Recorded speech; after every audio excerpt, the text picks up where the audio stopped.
nation. And recently, the annual Canadian UFO survey was released by research based in Winnipeg. And Chris Rutkowski joins us now. So good morning, Chris. I have to be honest, I'm not really a UFO believer. So let's make me one and break down some of these numbers, shall we?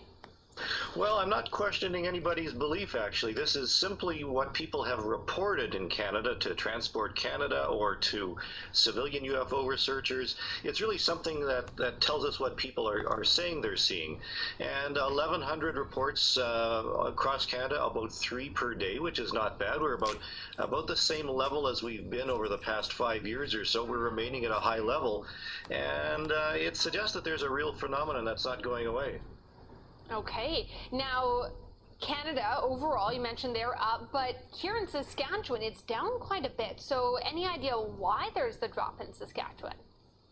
No, I'm not entirely sure. It could be that other provinces have taken up the slack. I suppose Quebec has half the reports this year. Maybe the UFOs are heading a little bit eastward. I'm not sure. But, you know, Saskatchewan still manages to hold its own over the past number of years. Matter of fact, we're working on our 30-year analysis. We started doing this back in 1989.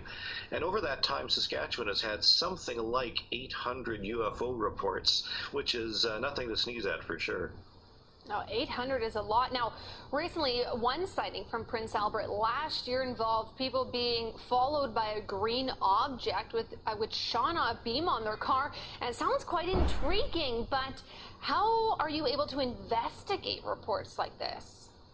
Well, that's a good question. In fact, Canada is such a huge country. There's very few UFO investigators. So the best we can do for reports up in Prince Albert is to contact them via email, on the phone sometimes. We don't have UFO X-Files like on TV where people can dash out to remote places at a moment's notice.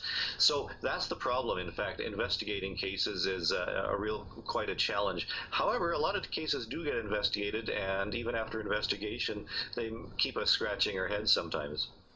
Okay. Now, roughly 8% of the reports across the country last year were classed as unexplainable. Can you tell us what that means? Well, it means that after eliminating stars and planets and aircraft and helicopters and drones and all the types of things that are sometimes seen as and reported as a UFO, we're left with a handful, not very many, about 10 cases last year that were high-quality unknowns. 8% was the sort of general number, and then we dropped them down to about 1% when we've gone through them a little bit. So, there's nothing here that jumps out and says that the aliens are coming to get us, but it does say that people are seeing some very unusual things in the sky. Now, you did break down the numbers a little bit there. So are there any numbers that suggest how many you can kind of logically explain by, drones or aircrafts or something like that?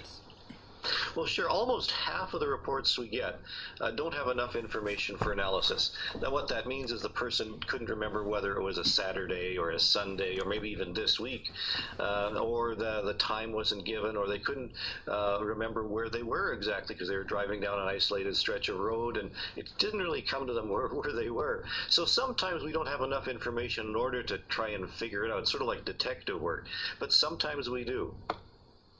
All right. Well, this is so much fun. I really enjoyed our chat. Chris, thank you so much for discussing